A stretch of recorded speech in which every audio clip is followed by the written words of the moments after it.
On this episode of This Week in Linux, we celebrate the 25th anniversary of Slackware. Humble Bundle is running a Linux Geek Bundle. Microsoft makes PowerShell available as a snap. And we get a sneak peek at the System76 Manufacturing Facility. We got a lot of app news this week with a new release of Latte Dock 0.8, preview builds for the music production tool REAPER, and then we'll check out some cool projects starting with Almond, an Open Virtual Assistant, and hledger, and a command line accounting tool. Librem 5 development boards have been delayed, and Liberapay is in a little bit of trouble. Then in gaming news, we'll check out a Guitar Hero clone known as Clone Hero, which they are working on and getting a better name for that. And then we'll talk about some upgrades to the Atari VCS. Later in the show, we'll talk about why proprietary software is awful for security. All that and much more coming up. I'm Michael Tennell with TuxDigital, and this is your weekly source for Linux GNews.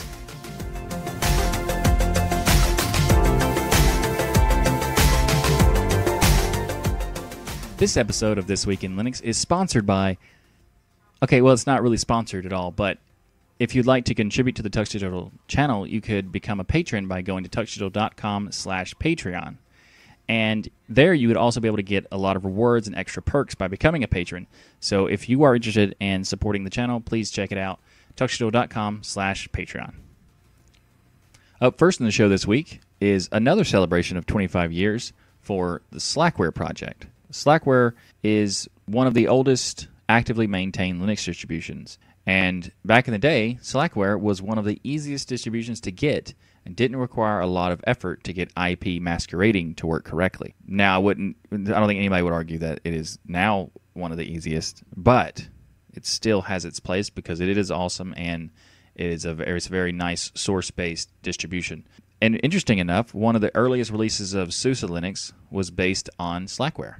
So, if you're interested in checking out Slackware, you totally should, because if you're interested in source-based distributions like Gentoo or whatever, Slackware is one of the founding distributions of the ecosystem. So, you should definitely check it out if you haven't, and if you're interested in source-based distributions. Otherwise, maybe not. But anyway, happy anniversary to Slackware for 25 years. Just to be clear, some people were thinking that I had missed the Slackware announcement for 25 years, and that's why it wasn't in the episode for last week. But if you look at the screen, it says 1993, July 16th. Technically, the episode was recorded on the 14th of July, so it hadn't happened yet. And now it has happened, so now it is in this episode. And I was going to decide to give it its own separate section anyway, because Slackware is pretty cool. So, there's that. Up next in the show, Microsoft has announced that PowerShell is now available on Linux as a snap. PowerShell is built .NET framework and is open source, and it's designed specifically for system administrators. Thanks to the auto-updating and transactional nature of snaps, Microsoft has published PowerShell as a snap. Also, you have PowerShell Preview, which you can have two different versions, the stable version and the bleeding edge version, which is the PowerShell Preview. And you can install both of them side by side because they are two different snaps. And now I'm talking like this because I don't actually care, because we have better shells on Linux. And this is just kind of like, kind of funny that Microsoft has decided to do this, because it's like, I guess it's good because it helps people who are used to using PowerShell from Windows come to Linux, but I don't think they're going to get any Linux users to try PowerShell because what? Anyway, in the live chat, someone has quickly responded to the call for why is this interesting, and as a sysadmin, Broken pointed out that PowerShells is good for sysadmins because it allows you to use your Linux desktop to admin Windows servers. So that's a good point I just wanted to bring up. So there's that. Up next in the show is Latte Dock's newest release of 0.8. This has a lot of cool features, and if you haven't heard of Latte Dock, it's a dock for the Plasma desktop, and I'm a big fan of both the Plasma desktop and Latte Dock. And Latte Dock is actually a lot more powerful than people think it is based on its name being a dock. I'll get into that in a second. But the new features they've added is the new layout settings and the ability to do multiple layouts simultaneously, as well as doing layouts through activities, the Plasma Activity System. You can also do an easy, quick switch back and forth between different modes versus like having a panel or a dock, and even has layout switching so that you can easily switch between, let's say, a Unity layout or a Windows type layout, or etc. There's even abilities to do community layouts that you can download from store.kde.org. So that's really cool. And they've even set up command line options that you can do scripted configurations over like multiple computers. So if you have multiple computers you want to deploy Latte Dock on, you can use the scripting system to do that. That's pretty cool. And it's also got a better, improved dynamic background system for the panels. So, for example, a dynamic background applies to when you move a window close to the top panel, for example, and it's transparent or translucent at some point, and then you move the window up, and it becomes opaque. So that if you maximize the window, it becomes opaque.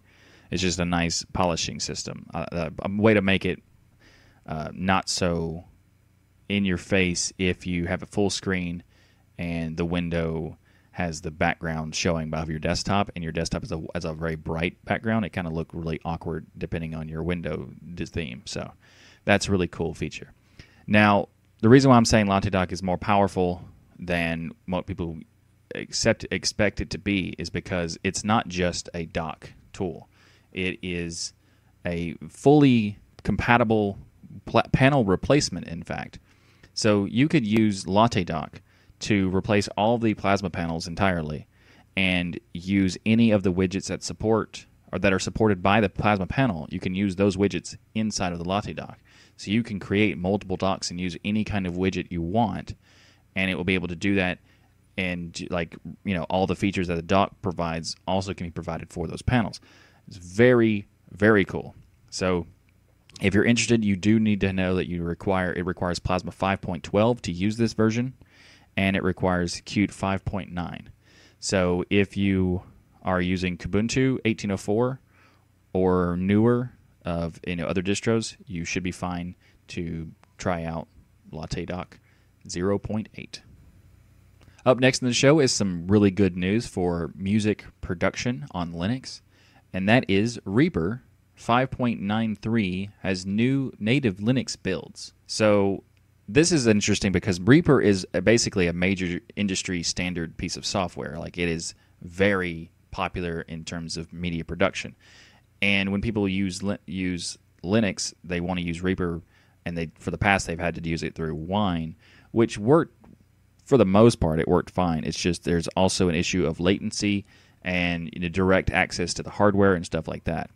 So by them creating a native build for Linux, it eliminates all of the messing with Wine and the audio stream input-output issues that comes from being a Windows application.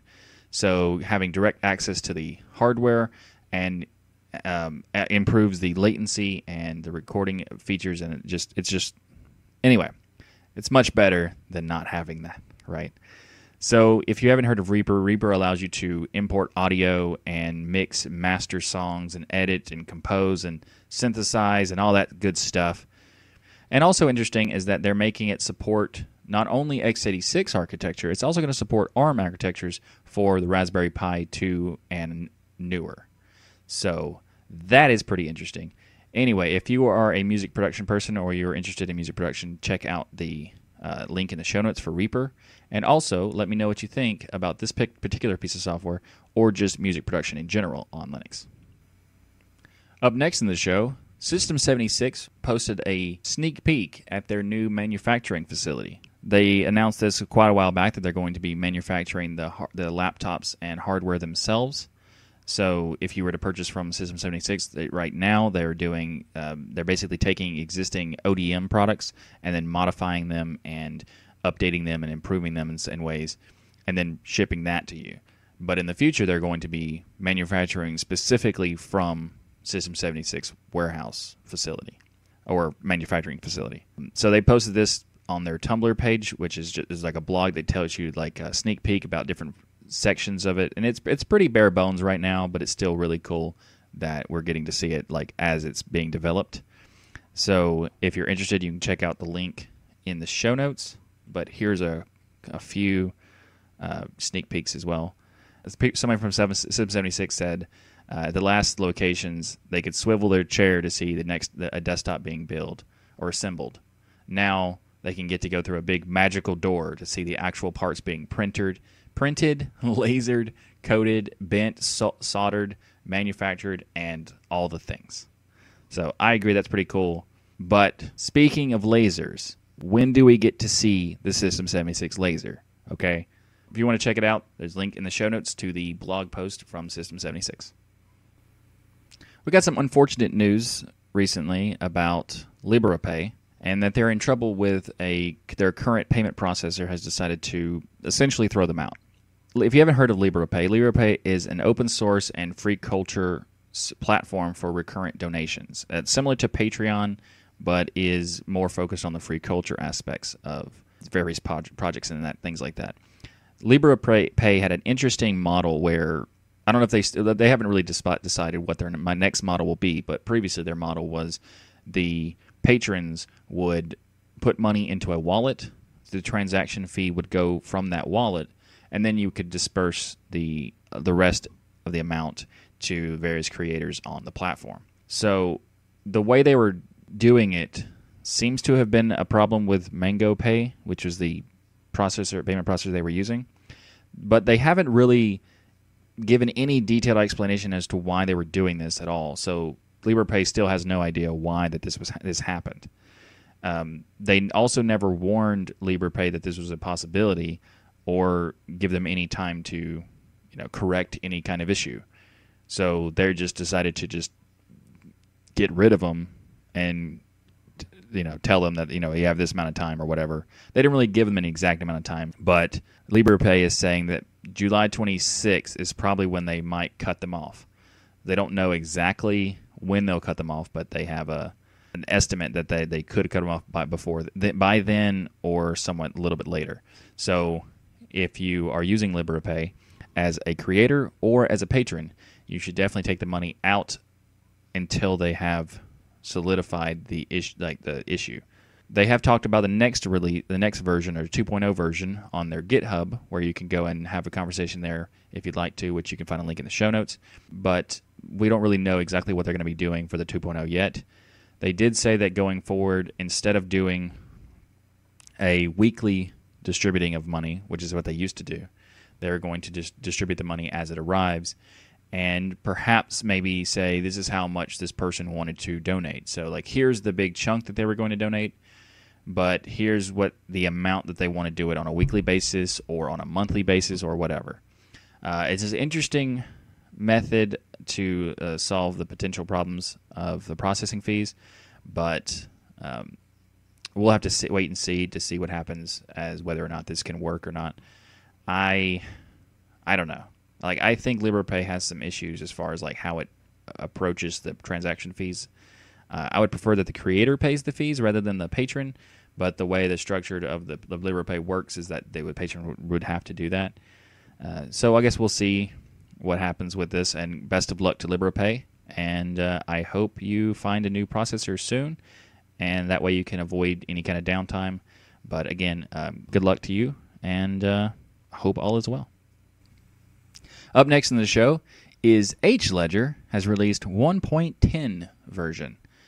hledger, if not familiar, is an accounting program for tracking money, time, and other commodities. It is a cross-platform and is released under GPL v3. Now, the reason why you might not have heard of this is because it is a command line accounting tool, which I think is awesome. It provides powerful functionality for the command line, but it even has an ability to use a web browser for an accessible of getting the data accessible via web UI and graphs and all this other stuff. So you can start very simply as a basic accounting ledger, and then move more sophisticated into like double entry accounting and things like that. So hledger is a very interesting application that if you are interested at all in accounting, it might be worth checking out. Although it is, kind of for the command line advocates or enthusiasts. But I think it's pretty cool. And if you try it out, let me know what you think in the comments below. And check the show notes for the link. Some more unfortunate news is Librem 5 development boards have been delayed. Now, they were due to external factors. They haven't really expressed exactly what that was, but their plan to ship the development boards was beginning in June, and that didn't really pan out. So there's a new rough estimate of the shipping development boards, and that is August. So it's interesting. What they're trying to do is very ambitious, so it's not really that surprising. But we've also got some more information about what's coming on the latest progress report, in that the images now use the PHOSH or FOSH, or I don't know, I think it's phone shell is what that's supposed to mean, as the default shell for the system. Now I'm pretty sure that's based on the GNOME stack shell that they're trying to build. And the virtual machine image has the same resolution that the Librem 5 will use, so that if you use the virtual machine image, you can try out like roughly what the Librem 5 is going to be working like.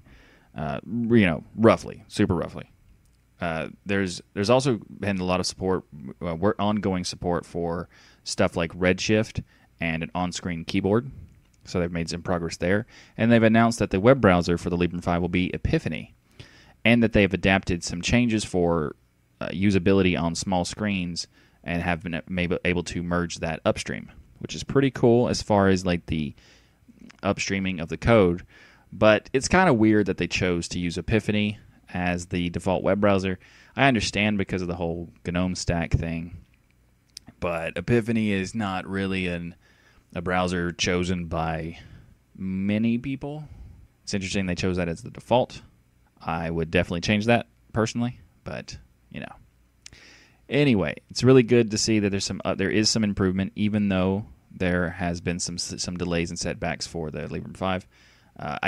Based on this setback, they're probably not going to make their January 2019 estimate, but I'm okay with that as long as it's not like January 2020. Other than that, I'd be probably pretty disappointed on that. But overall, as long as this phone is coming, I don't really care exactly when it comes out. But sooner rather than later, of course. But best of luck to the Purism team, and I hope they are able to iron out these issues as soon as possible. Up next in the show is Almond, the Open Virtual Assistant. I recently found out that this existed, so I wanted to cover this on the show because this is pretty cool.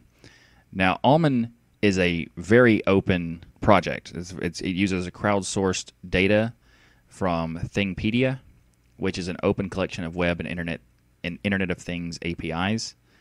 So anyone can contribute support for whatever service you want, well, as long as it supports those APIs. And it doesn't require a lot of code, it doesn't require that much to do that, to contribute. And what's really cool is that it supports a lot of natural language sentences. So in the future, it's going to have even more, of course. But like right now, instead of just using having to use a certain syntax, you can use like a natural language sentence. In some cases, not every sentence you would want to use, but quite a few, like what's the weather in blah, that kind of thing works fine. So that's pretty cool. So Almond allows you to interact with various services, but it also allows you to interact with other people who are using Almond. So that is a very cool concept. If you want to learn more about how it all works, you can check the link in the show notes. But just in general, it allows you to have flexible control based on various policies of what you want your system to do. So, for example, you can have it edit, do things based on the time of day, based on your location, the content of the request that you send to Almond, and a bunch of other things as well. So, if you're interested, check it out. You can find a link in the show notes, and let me know what you think. I'm really interested in seeing what happens with this, because there is another open virtual system with Mycroft. And I think that it's really cool to have a competition in that space, because competition is always good. And check it out with the link in the show notes. Up next in the show is the Humble Linux Geek Bundle. So Humble Bundle announced this Linux Geek Bundle, which is like a documentation or a PDFs or books bundle. and it's got, based on the recording, it's got about 9 days left. Bundle has a lot of interesting books. It allows you to have learn things about different types of languages, different types of software. For example, first you can automate the boring stuff with Python. That's nice. The Artist's Guide to GIMP, Blender Masterclass, and the Book of Inkscape, as well as a Perl one-liner book as well. So that's there's a lot of cool things that are coming available in this particular bundle. Most of the stuff you can get for $15 in the bundle. For some reason, if you want to pay an extra, you can get the Linux programming interface, a Linux and Unix system programming handbook. Now, this is an interesting book that I would like to read, but I can get everything else for $15, so probably gonna do that.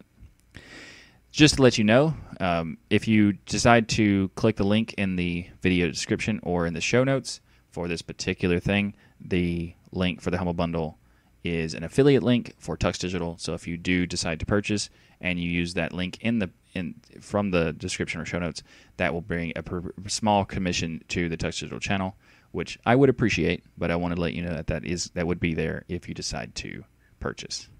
So check out the show notes for the link to the Humble Linux Geek Bundle. Clone Hero is a Guitar Hero clone that works for Linux, and it's an cross-platform, free game of playing Guitar Hero, essentially. Now, they have said that they're going to work on making a better name of just Clone Hero, because that's weird, and I agree that is kind of weird. So they are working on a better name, whatever that might be. And this looks like it's really cool because it allows you to have the community to create songs of all kinds of different types of songs and different types of skill levels and things like that. So even meme songs are available in this game, so that's pretty cool. So it now supports Linux. The last time I checked, I don't remember when, but I've been paying attention to this game for quite a while because I was a big fan of Rock Band and Guitar Hero back in the day. So it's really cool to see that that's being made as a community-driven project. So that's really cool. They're currently in development using the Unity engine, which makes it easy or relatively easy for it to support Linux. So I don't know when they exactly release the Linux version, but the Linux version is now available, so that's pretty cool if you want to try it out. It's not open source, but there are open source aspects, sort of, as far as making new songs and things like that. But overall, the code itself is not open source. If you're looking for an open source example for this, you can check out Frets on Fire. Frets on Fire has actually not been updated in quite a while, so maybe not. But I think this is even though it's not open source, that's fine, because most games aren't open source anyway. And I'm still interested in checking this out. I don't have a controller for this type of game anymore. I do want to try it out because just out of curiosity, I want to play this, see how it works and everything. See if it actually has the same vibe as the old games and things like that. But anyway, so if you're interested in checking this out, you can find a link in the show notes. And if you do try it, let me know what you think. And if you find any interesting songs that you would like to share with me, that would be awesome. So put a comment in the comments below. Let me know if you find any things like that. So and once again, Clone Hero, the Guitar Hero clone. Link in the show notes. I've just been informed on the Twitch chat. Thank you from Kinseiko for letting me know about this. But the Frets on Fire X is a fork of Frets on Fire. So this one is more up to date than the original one. I'd said that the Frets on Fire has been updated in a while, and they say that Frets on Fire X has been updated just 5 days ago on GitHub. So if you're interested in checking that out, there's that for you. Up next in the show, we got some interesting good news from the Atari VCS project. They're going to do some upgrades to the previously announced hardware set for the upcoming Atari VCS. And the updates is that they're going to be using an AMD Bristol Bridge family APU with Radeon R7 graphics. And they were asked why did they not use Ryzen, and they said when the Ryzen is operating in a thermally limited environment, its performance is only marginally better than the Bristol Ridge. Now, the reason why they chose to keep using the Bristol Ridge instead of the Ryzen was because they said because it's not that much difference as far as the actual performance, it also allows them to put more money into different things. So instead, they're going to upgrade the RAM to 8 gigabytes of RAM instead of the previous 4 gigabytes of RAM. So this is interesting because it makes the Atari VCS more of a viable platform because it's a more powerful platform.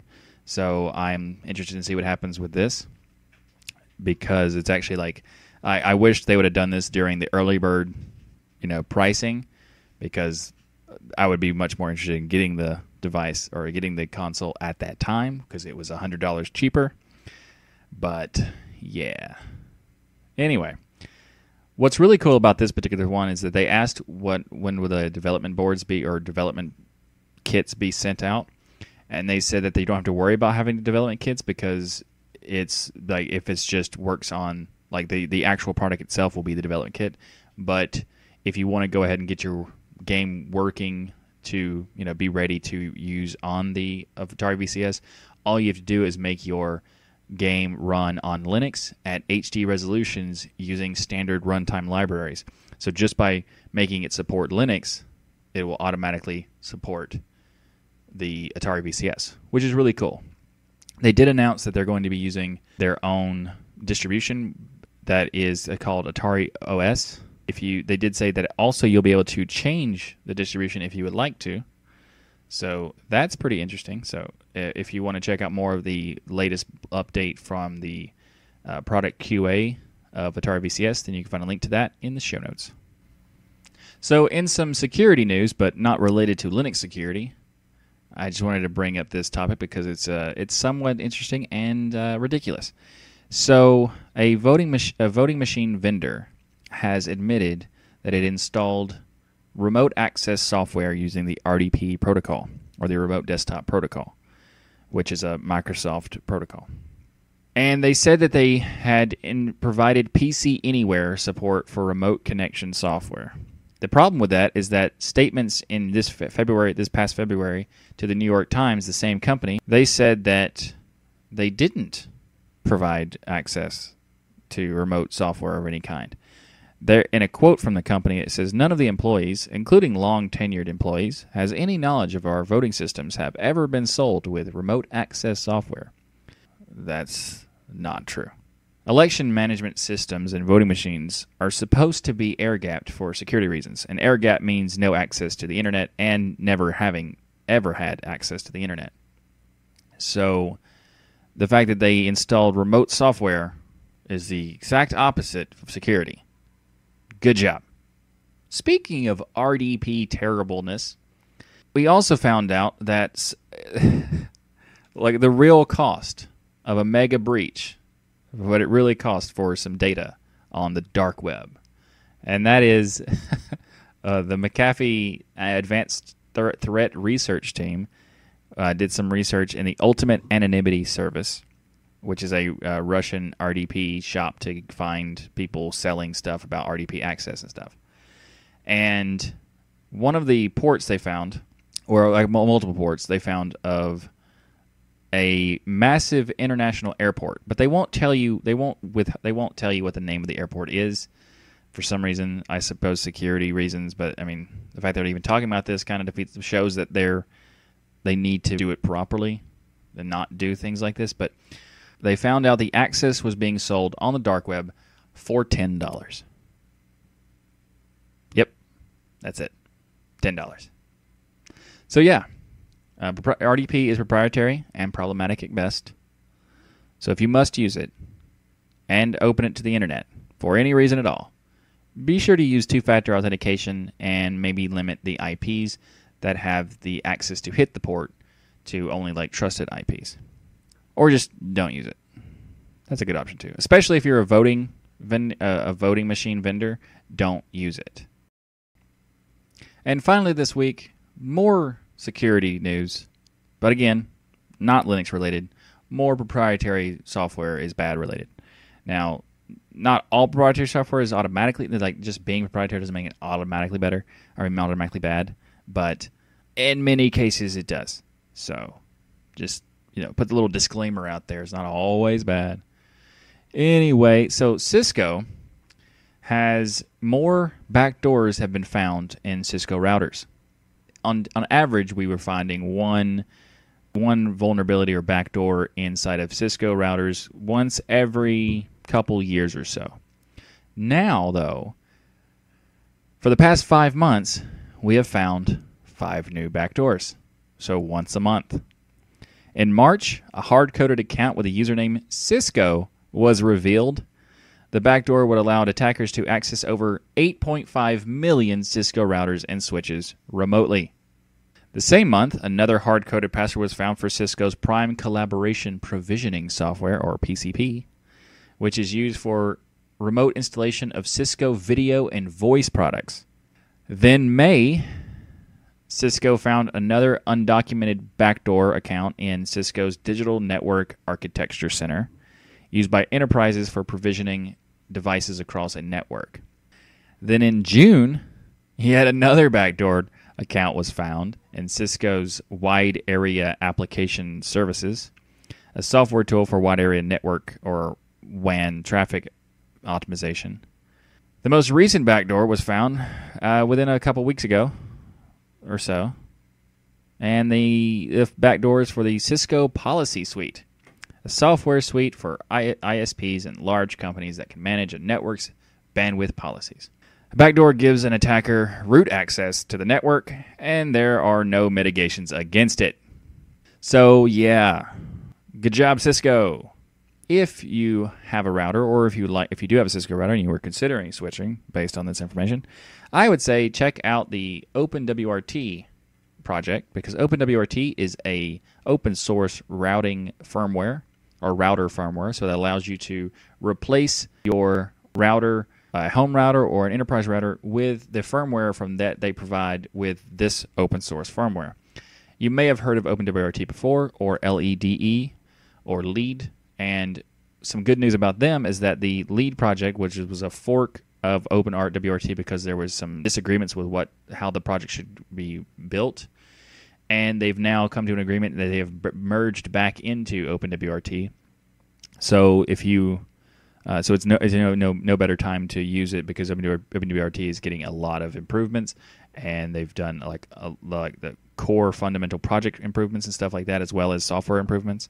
So that's cool. So if you're interested, check out OpenWRT in the show notes. But also, if you don't necessarily know what kind of router you'd want to support this particular software, they actually have a list of all of the routers and devices that support, and also the degree and versioning supported by OpenWRT on these routers.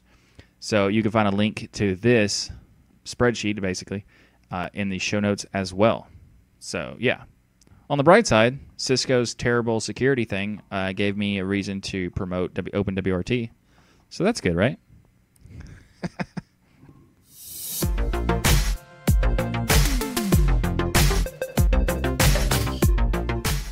Thanks for watching this episode of This Week in Linux. If you like what I do here on this show, please like that smash button and be sure to subscribe. If you'd like to support the channel, we have multiple ways you can contribute via PayPal, Patreon, or more. You can go to TuxDigital.com/contribute to find out more. Or you can order the Linux is Everywhere t-shirt by going to TuxDigital.com/Linux is Everywhere. Or if you're in the European Union, you can go to TuxDigital.com/Linux is Everywhere EU. If you'd like some more podcasting goodness from me, then check out the latest episode of Destination Linux, as I'm a co-host of that show. Just a reminder, the show is live every Saturday, so join us in the live chat room to discuss all the latest Linux news each week. And if you'd like to find out what the time is in your area, just go to TuxDigital.com/thisweekinlinux. Scroll down to the area where it shows the scheduled time, and click the time zone converter to find out what the time is in your time zone. Thanks again for watching. I'm Michael Tennell with TuxDigital, and as always, keep using, learning, and enjoying Linux.